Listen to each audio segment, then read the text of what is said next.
Hello, my amazing people. I greet you according to your time. If it is your first time and you like what we are doing here, kindly subscribe. Put on your notification bell to all notification. Is very, very important because it will enable you to know when we upload a new video.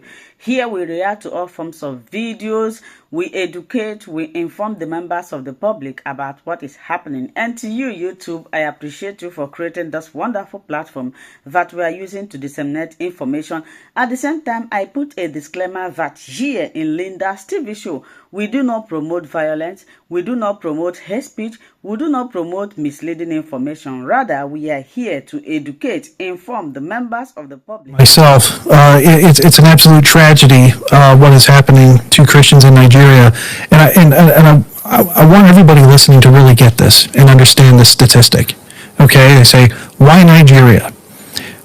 Nigeria is responsible for 90% of all Christian persecution deaths worldwide in the last 5 years. Yeah, it's just incredible. And no one hears about it. No one's talking about it.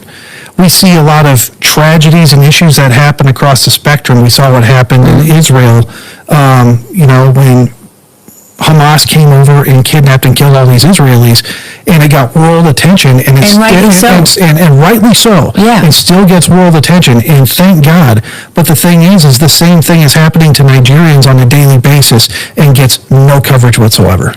And has been happening on a daily basis since 9/11. Yes. That's one of the things that I learned reporting on this, is that it was astonishing to me, is that on the very day that 9/11, that the attacks happened in the United States, the same people who were on those planes, and I mean in the sense of they were carrying the same flag and they were saying the same slogans and they were standing for the same ideology, walked into a village in northern Nigeria and massacred over 200 Christians, and that village was called Rankum, and it was renamed in the language of the Fulani terrorists, Muslim terrorists who were the ones who went and killed everybody. They took that village and they renamed it Mahanga because it is essentially the command and control center of this genocide. Yes, and the interesting part is that the Nigerian government knows it. The U.S. government should know it, and if they're paying attention, I hope they know it now. But this is where the majority of terror attacks are staged and launched from. And like I said, everybody in Nigeria knows where it's coming from. They see the terrorists coming in and out of Mahanga.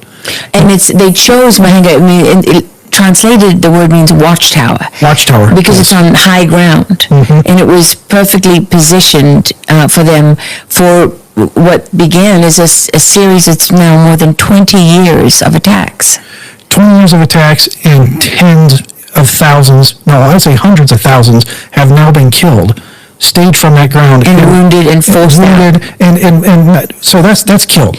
Over 100,000 Christians have been killed. Now, let's talk about the people that are still alive. They're now in camps called IDP camps, which stands for Internally Displaced Person. And we estimate that there's between 3 to 5 million IDPs right now. These are Christians without homes, without villages, that are living in camps. These are people who've been robbed of everything they had, who've been forced off their land, and basically are mired in poverty and misery because very often the Nigerian government won't even acknowledge their existence. No, they won't acknowledge their existence, and this it's a double-edged sword. So you have IDP camps. When the Nigerian government doesn't recognize an IDP camp within their own country, that means there's no UN, that means there's no Red Cross, that means there's no other NGO, official government organization, USAID, or what used to be USAID, means those people get zero help if the Nigerian government doesn't establish and say, this is an official camp. And we know that Nigeria government only recognizes 40% of the camps that exist. So that means 60% of these millions of IDPs get zero help from the outside world. It also, it raises the curious question of why does the Nigerian government not acknowledge the existence of these people? There's a few different reasons. One of the main reasons is the Nigerian government likes to lie to itself. And they also like to pretend that things are better than they actually are. And by doing so, if the Nigerian government says it doesn't exist, well, then the rest of the world says it doesn't exist. And that means Nigeria looks better on paper, for whatever reason. And it's like a dog and pony show that the Nigerian government likes to play. Well, if you admit to the world that Christians are being systematically and intentionally massacred on your watch and cleansed from the land, as they are being, then you have to do something about it. The world expects you to do something about it. Well, then you're supposed to do something about it. So there's the other part of this, is that, yes, the Nigerian government is complicit, especially in the last 8 years with 2 Muslim presidents in a row, where they have turned a blind eye to the killings and have done nothing to stop it. Well, when they actually know that killings are going to happen and they don't intervene. Yes, and that's one of the things. So as part of our organization, we created Truth Nigeria, a outlet for journalists in Nigeria to tell the truth, because the Nigerian government doesn't want this information getting out, and if the Nigerian government doesn't say the story's getting out, they're not reporting it. And so we want to give an outlet to Truth Nigeria. So part of that project is we've been able to get intelligence and issue terror alerts. And so in 2024, we issued over 64 terror alerts. And you issue a terror alert when what is happening? So when we issue a terror alert, the police are notified, military is notified, local government officials are notified, the villages are notified, and they're notified of what? That there's an impending attack coming to your area. And how do you know that? Intelligence. From having your ear to the ground. From having your ear to the ground. We have our organizations operating in villages all over Nigeria, and people talk, people know things, and we've told people, if you hear something, you hear something, see something, let us know. Okay, so just so people understand, you have your organization Equipping the Persecuted. Yes. And that does what exactly? So Equipping the Persecuted was formed to be a boots-on-the-ground mission to respond to the attacks of persecuted Christians. So to the best of our ability and the resources we have, we try to respond to an attack within 48 hours with food, medicine, aid, anything we can do to help these people that have lost everything they had. And a lot of it, because when the villages are burned and razed to the ground, all the food supply is destroyed. Mm-hmm. They have no sleeping mats. They're just left with the clothes on their backs. And so the first thing they need is food. They need medicine. And then what became a big part of our mission is we now really help the wounded victims that are still surviving. So we pay for the medical costs of the surgeries. We send doctors in to treat the wounded. Wow. To help the kids that have machete wounds, bullet wounds. We try to patch them up and save as many lives as possible.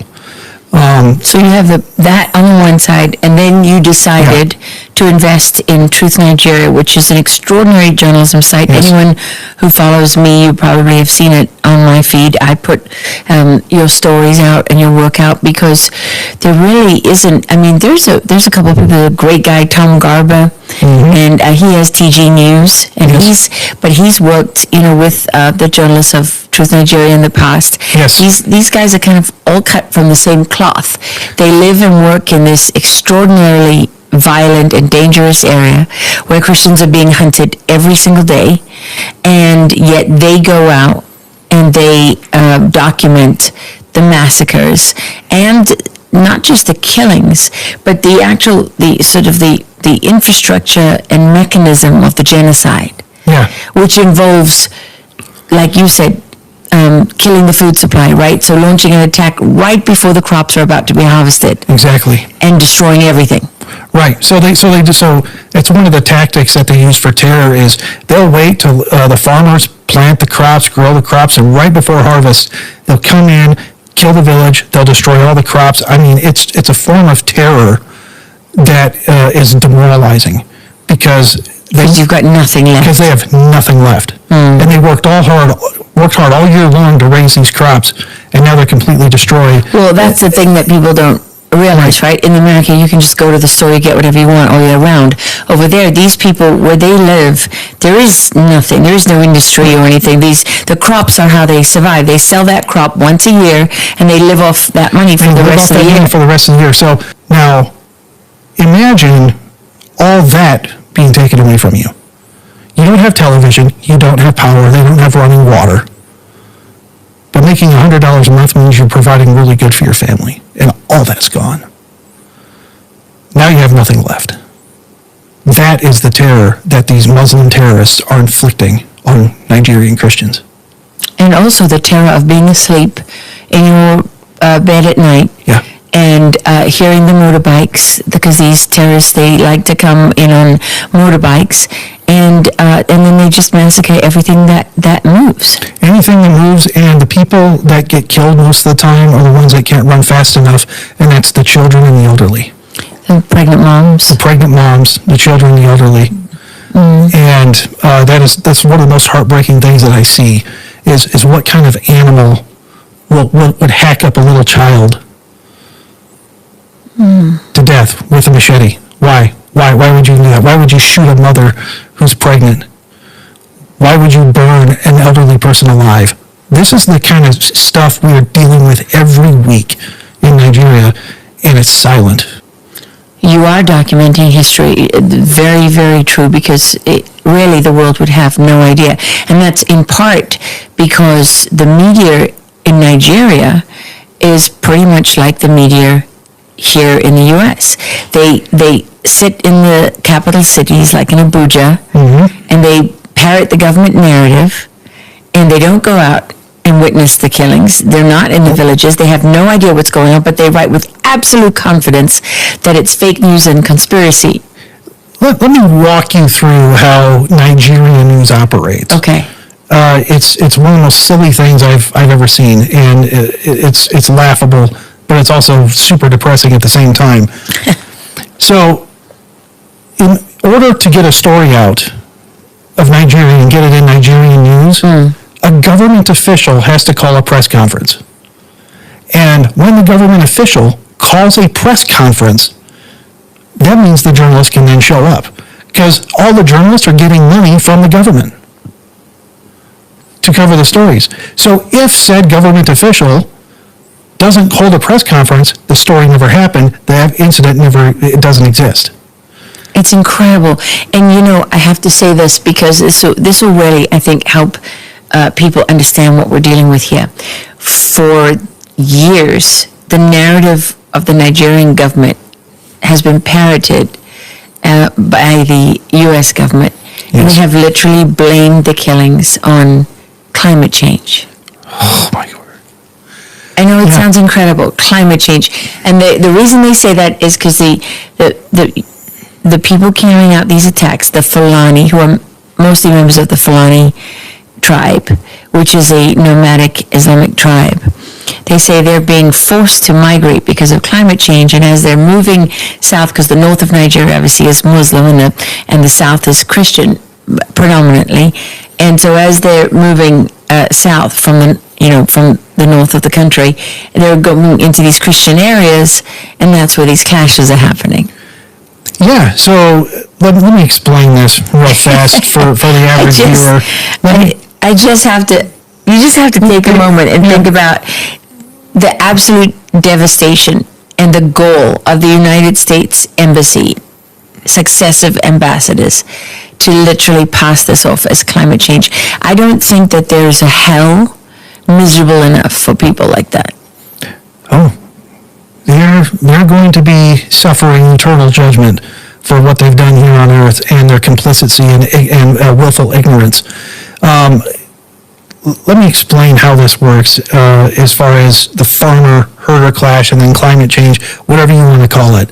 I can assure you that when the Fulani ethnic militia, the Muslim terrorists, go into Christian villages, they're not coming in with cattle.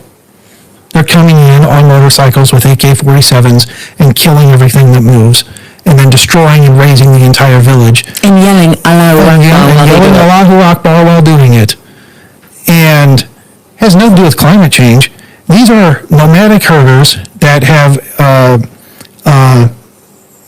500-year-old view of cattle farming, which just takes cattle and roams them wherever they want to roam them, regardless of whose property or land they're on. They have no idea what a ranch is. They have no idea what modern farming is or what modern cattle raising is, but the fact is they don't care. It's not about, it has nothing to do with that. It has to do with they are systematically taking over Nigeria, and they want to make Nigeria into a Muslim caliphate. Okay. Well, and it was. Well, if you go back historically, people don't realize that the capital of the Muslim north of Nigeria, Sokoto, was actually the capital of the first caliphate outside, right when Usman bin Fodio, the first caliph, established the caliphate. So that was one of the earliest jihads. Right, it was one of the earliest jihads, but then the rest of the tribes people in Nigeria, the other tribes that said, hey, we don't want this, defeated them and shoved them back up north. Yeah. And then Nigeria was majority Christian. Yes, for a long time. There were African religions, but the British obviously came and brought Christianity. But when they brought Christianity, Nigeria was 70% Christian. Amazing. Now it's 50-50. It's 50% Muslim, 50% Christian. Because they've been killing. Because they have been going back to their systematic jihad. Now, look, Islam has conquered every civilization it's touched since 640 AD through three methods of jihad. One, cultural jihad. We'll move in, we're blending with the population as we're a minority. Then they start gaining a population, having lots of kids. Then once they get a population, they do political jihad. All right? And cultural. Then cultural jihad. Then after political jihad, once they have the political cover to do the violence, they go into violent jihad and take over territory.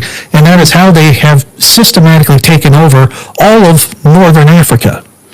Well, and what's particularly interesting when you dig a little deeper is that the Fulani tribe doesn't just exist in Nigeria. They're in Sierra Leone and Senegal and right across the border, right? I mean, it's throughout the center and east of Africa and west. And for some magical reason, every country they touch turns into war. Yes, and when you turns into genocide and turns into war. Every country that they touch ends up turning into genocide and war. So in many ways, it's a power grab for the Fulani under the black flag of Al-Qaeda and Islamic Jihad and the authority of God, right? Under the authority of God. And the U.S. helps them. The U.S. helps them, and by blaming it on climate change. By blaming it on climate change or turning a blind eye to doing it, and putting a Band-Aid on a little bit of the humanitarian needs, but not fundamentally changing anything. And say they're helping. So I want to go back to Mahanga and tell you something you probably don't know. But in Mahanga, right, the place where they're launching attacks from, that village, the Norwegians have just been building new houses for terrorists. Wow. The Norwegian refugee camp? Yeah, the Norwegian government has been building new houses and for people in Mahanga. You can't make it up. They're building they're building terrorist new houses in Mahanga as we speak. The same village where not a single Christian has been allowed to set foot since that first massacre. Yeah, if you go near it, you get killed.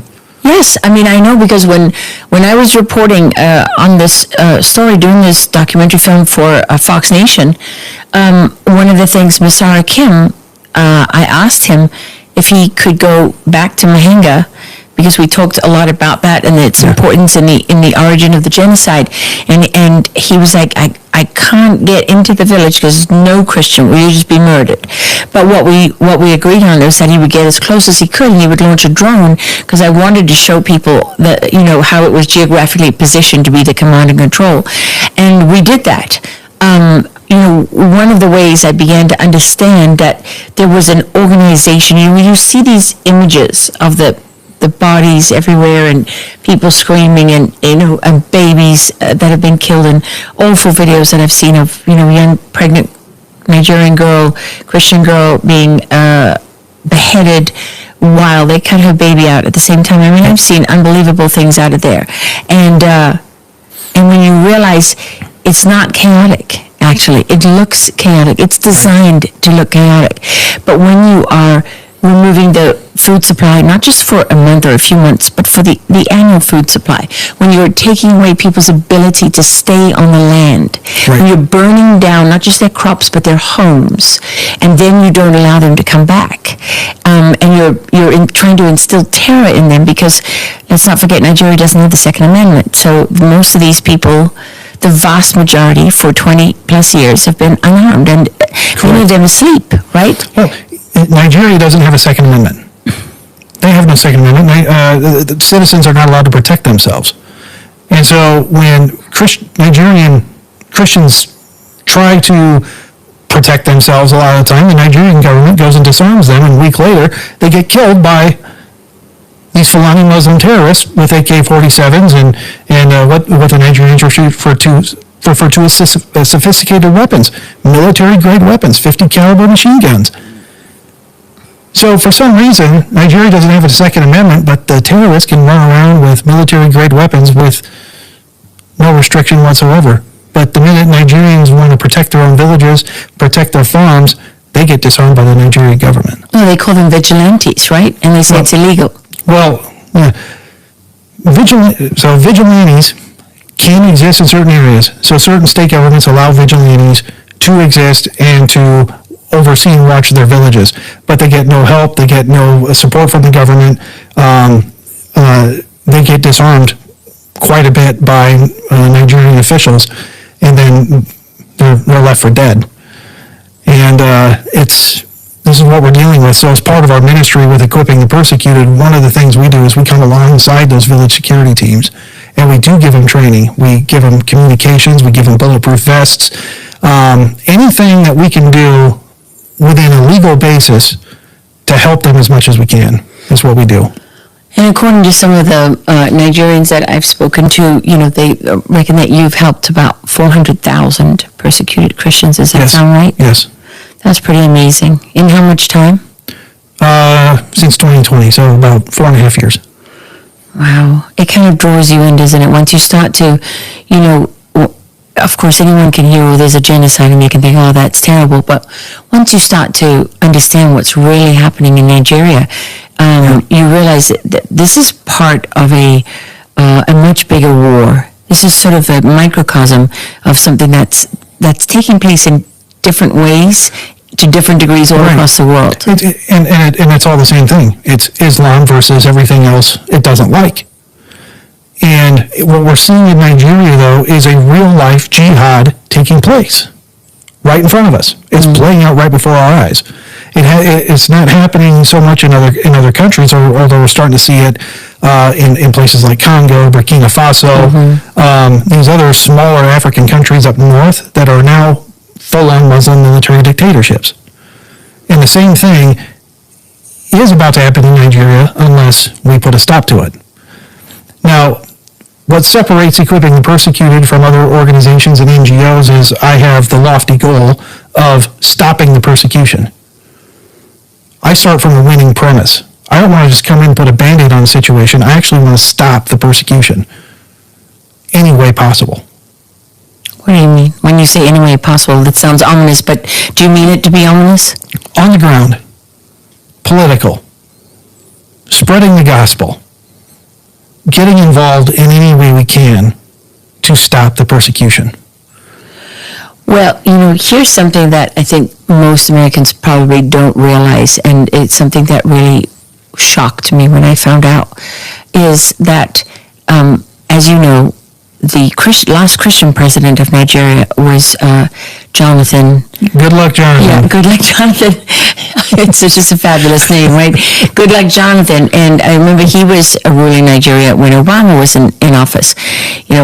Obama didn't like Nigeria's stance on homosexuals and Christians. Well, I'm saying Christians, but, that was an issue for him with Uganda. And with Nigeria, there you have the most populated nation in Africa, some of the most important trade routes for the world. Yes. And yet the first black president of the United States didn't make it to visit Nigeria, which was one thing. So in his second term, he sends John Kerry, who was then Secretary of State. Yep. And where does John Kerry go? Not to the capital, the Christian capital in the south, not to Abuja. He goes up north. To Sokoto. Yes. Meets the Sultan of Sokoto. To the historic Islamic head of the caliphate. to go, and by the way, the election campaign was happening, and at the time, Jonathan Goodluck was running against Muhammad Buhari, who was the Muslim candidate who had been in the military, who had been responsible for a coup previously, so not known to be the greatest Democrat. Oh, he's a terrorist. Yeah. Buhari was a terrorist. And did you know that Obama sent Democrat campaign operatives to help Buhari beat Yes, Jonathan? David Axelrod. Yeah, sent David Axelrod Helped manage his campaign. to Nigeria to help the guy that was responsible for terrorism and was on the side of killing Christians. The Democrats sent one of their biggest campaign guys down to Nigeria to help defeat a Christian candidate. Which sent a message to the country of Nigeria that Yes. the United States backed Muhammad Buhari and not Goodluck Jonathan. Correct. And it was devastating. And ironically, so let's look at the big picture. I'm sorry. Let's look at the big picture here. While Obama is helping Buhari get elected, we also saw the Arab Spring happen. The Arab Spring all across the Middle East, where all these dictators were removed, destabilized, which essentially then created ISIS and created the full radical Islamization of all these Middle Eastern countries. And at the same time, he's helping the radical Muslims in Nigeria take over Nigeria. Well, this is starting to sort of emerge as a consistent pattern. Yes. With Obama more and more. I mean, I didn't see that for many years. In the beginning, I was in Cairo when he made his speech to the Muslim world, and I feel like such an idiot now. I really didn't understand what he was doing. I mean, yeah, he systematically, he didn't fundamentally change the U.S. He fundamentally helped change the world for the worse. And how many people have been massacred and killed because of that radical Islamist push and backing that Obama did? well, over 100,000 Christians in Nigeria alone. In Nigeria alone. Now, how many Christians dead in Syria? How many Christians dead in Egypt? How many Christians dead in Iraq? Well, you can create, there's a direct correlation with Nigeria that is just astonishing. The fact that David Axelrod, a well-known American political operative, is working on the campaign of an Islamic candidate who's running against the Christian president. Yes. I mean, you just can't make that up. No, you can't make it up, and it did happen. It did happen, folks. And look at the camera. It did happen. It did it. So when you look at that and then you put that together with the fact that the U.S. is still trying to blame this on climate change, and then you look at what Obama did, to make it harder for Nigerian Christians to come as refugees, to claim asylum in the U.S. Yeah. Trump went some way to addressing those issues. Then Biden sent it back, turned back the clock, and now Trump is looking at addressing it again. But you have to wonder if the Office of Faith that Trump has created, and then doesn't he have an office now in the DOJ to investigate the persecution of Christians? Persecution of Christians, yes. So we have been actively working, trying to contact people in the State Department, people in the new administration, to advocate on behalf of Nigeria. Right now it's just kind of at the bottom of the list with all the other stuff that they're going on, the cutting, the gutting that's happening. But we as Equipping the Persecuted are actively contacting politicians and people in the State Department to say, hey, something needs to be done about Nigeria. And it needs to be done now. And it has to go farther than the big push of designating Nigeria as a country of particular concern. Well, yeah, I mean, this is the opportunity, right, for the State Department to raise their hand and say, okay, we're not gonna stand by any longer. Right, we're not going to stand by any longer, and I advocate for a very strong foreign policy in regards to Nigeria, predicated on the safety and the protection of Christians in Nigeria. Okay, well, let me ask you this, because one of the things that I just don't understand is why there are so few Christian leaders, whether they be church leaders, or the Vatican or anybody else, that seems to care about a genocide that is literally happening on their watch. Well, let me go into some of that, if you wouldn't mind.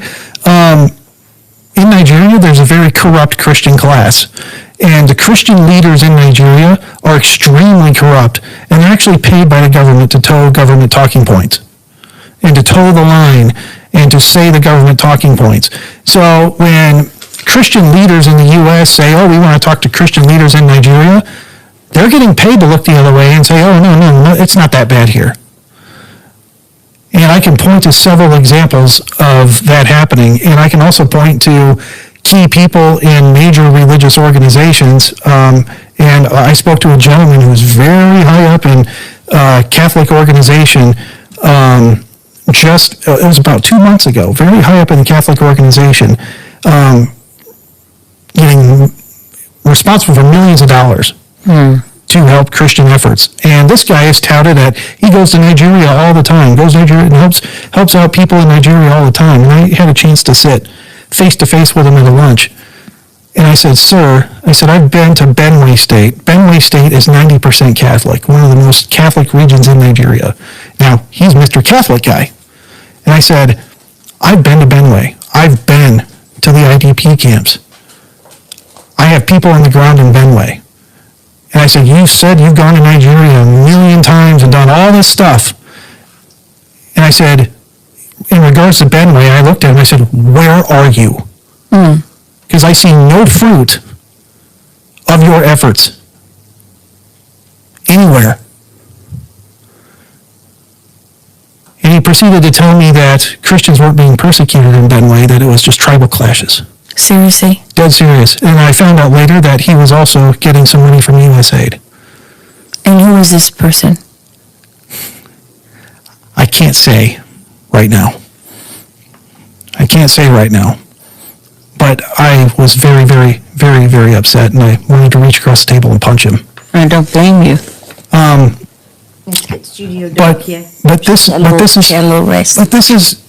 But this is indicative of what's going on with some of these large organizations that claim to be Christian. If they have their hands in government money, they're also not allowed to say Muslims are killing Christians in Nigeria because they're on the take. That is a disappointing story that seems to be all over the world. So you want to know why people aren't talking about it? Because it is still, even in many Christian circles, even so-called conservative Christian circles, it is politically incorrect to say that Muslims are killing Christians in Nigeria. Yes, I can see that. But even Christian leaders in America are protecting and somehow wanting to keep that politically correct line. Nigerians, I have come today to share with us the bitter truth about the Christian genocide and the rebirth of a nation. We live in a very, very, very sensitive period in the history of our country. I want to thank the millions of Nigerians that have committed themselves to seeing that we fight a just cause. I've seen the hundreds of thousands of responses, and I thank God that from all that I've seen, 97% of Nigerians want to, for one, stand up for what is truth and what is right. And at this moment, I'm going to read some things that are put down and penned down. But I'm speaking to you in the midst of all the threats, some of the threats that some people have tried to instigate, to threaten me, and to try to calm me down. But I've refused to keep silent, and I've refused to be cowed down. It's not about me. I am a father and a blessed grandfather of 8 grandchildren. I can live like any other person and be silent and just cruise with life and just enjoy life and forget about the suffering of the people. But I've seen that the greatest thing that can happen in a life and in a nation is for a person to live for the glory of God and for the blessing of humanity. Money, silver, gold, position will all fade away. Buhari is no more. He was part of the people that brought in bandits together with some of the politicians in this country. So it's not that you don't know who were the people that established Boko Haram. The social media will always keep the records. Even when some traditional rulers in the north were saying if you touch a Boko Haram, it is a fight against Islam. What we're seeing that is going on, it started with wiping away Christians first. I raised my voice. Most of you Nigerians are witnesses that the president of Nigeria and the government of Nigeria went after me because of speaking the truth against genocide, against the killer Fulani headsmen that were not proscribed as terrorists, and IPOB was proscribed, and the Yoruba agitators were also proscribed as terrorists. We can't live in a nation with double standard and double law. I am a northerner. I love the north. I love my people. And I am paying the price for the lives and the destiny of my people. I've been on the road for several days. There is no state that I've not gone to. In this year, I have been to over 20 states in Nigeria. Right now, I am speaking to you from South Nigeria. I travel by road. I see the real Nigeria. I see what the true Nigerians are going through. I didn't come here as a politician. I came as the voice of conscience. This is not just another statement. And I want to speak to the younger people. Nigeria is your country. You see the president of Nigeria, President Tinubu, give him the next 10 years, he will become vegetable. The next 10 years, he will need help. Because they are aging, we are aging. I'm a grandfather. You must know that you don't have any other nation like Nigeria. Nigeria is the only country that will give you all that you need to be able to exercise your potential if you do what is right. So don't be carried by certain deception or mockery. I can't pronounce the name well. It's a shame for you as a young man to stand to back lies, lie physically. I am grateful to the Americans. I am grateful for the people in the World Cup who stood with banners to tell the world that the Nigerian Christians are under genocide and they need to be defended. As much as the defense of all the Muslims that are being killed right now. When they were killing people in Katsina, when they were killing people in Zamfara, I stood up and I spoke against that killing. But you will never find Christian militias. What you find is Islamic militia. Listening to the teaching of 80% of Islamic scholars, all their preaching is death to the Christians, death to the infidel. And if any Muslim is a moderate Muslim, they will say, kill him. That's why the knot is boiling until we speak the truth to ourselves. Until we speak the truth to ourselves. And I'm speaking with pain in my heart. Unless we speak the truth to ourselves. So you can't continue to be sitting on the seat of lies and deception.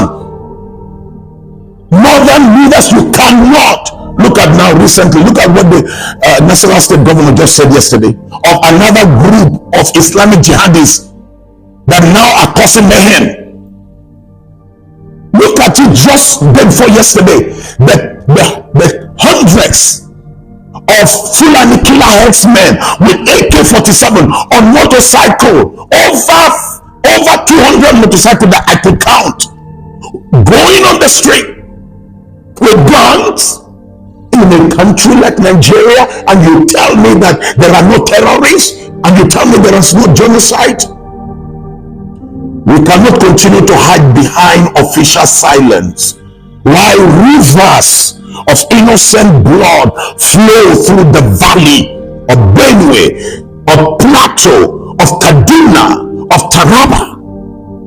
We, the people, must rewrite our history. Nigeria is a great country. I speak to the younger people. All Nigerian founding fathers ruled this country as youth. Obasanjo, youth. Gowon, youth. Shagari, youth. I can go on and on. Babangida, youth. Tafawa Balewa, youth. Sardauna Sokoto, youth. The same mantle is resting upon the shoulder of younger people today, Nigerians. It is the youth. It is you. The youth that must rise again.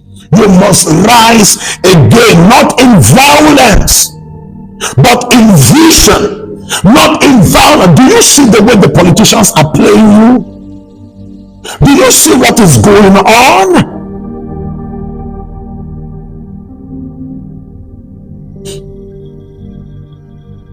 I saw the killing that took place just in the last 24 hours on the plateau. And all of these places where Christians were wiped away from the community, taken away from the community, the terrorists are there. They are there as I'm talking. Where is the list of the sponsors of terrorists that the United Arab Emirates sent to Nigeria? We have it. You have it as a government. Why don't you go after them? So I am calling on America and I'm calling on the entire world to put pressure on the Nigerian government. I want the international community to help Nigerian government, help the Tinubu administration. He met it, but he must get to solve the problem. Millions of Christians are right now disarmed. I know how many houses I'm building. I know how many people I am paying their school fees. I know how many people I join in their burial, mass burial. We can't deny the truth. The truth is the truth. What is genocide? I will close with this, and I want you, if you really love your country and you believe that it's time we join forces together, the moderate Muslims and the Christians, we join our hands together to bring a stop to this. President Tinubu, I will tell you, you need to watch some of the people you have as national security advisor, as some of the people as ministers. It's not that Nigerians don't know who are giving strength and power. Some of the senators are bloodthirsty senators. Senator Buba from Bauchi is there. You can go check the records. How many of the bandits he has kept in his house and gave them ammunition and gave them? It's there. The DSS director, you know them. The chief of defense staff, you know them. You gave an order to go clear them. You know where they are. I know that sometimes your hands are tied, but let Nigerians for once rise up and say enough is enough. The killing, the inflicting harm, the forced displacement.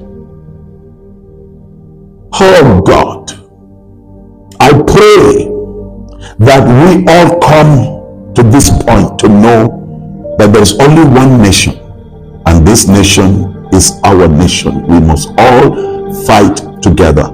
So join me in this move. Let's pray at the same time. Let's speak out and cry out for this government to get things right. I want to encourage this government, stop spending money trying to send people around the world to say that the stories are not true. I mean, America has embassy here.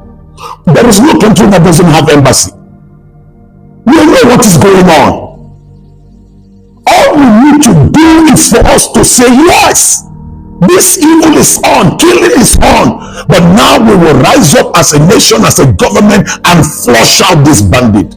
Nigerians are ready to cooperate. Kwara is being destabilized. Southwest is being destabilized. The entire Northwest now is ungovernable. You had the cry of the governor of Zamfara. What is going on in Borno? The persecution Christians are going through. There is no one Christian in the far north that can tell you they have CFO to their church. In schools, they are not allowed to have their Christian religious knowledge. In this same country, these are citizens and indigenes of the land. So today I am appealing to every Nigerian of conscience. You can come and abuse me, you can say whatever, but I am speaking this far for you to know. It's time to wake up. You can see the people that were hired to come, and the people could not hide the truth. But they spoke the truth that there is genocide in Nigeria. We can't continue with these liars in government.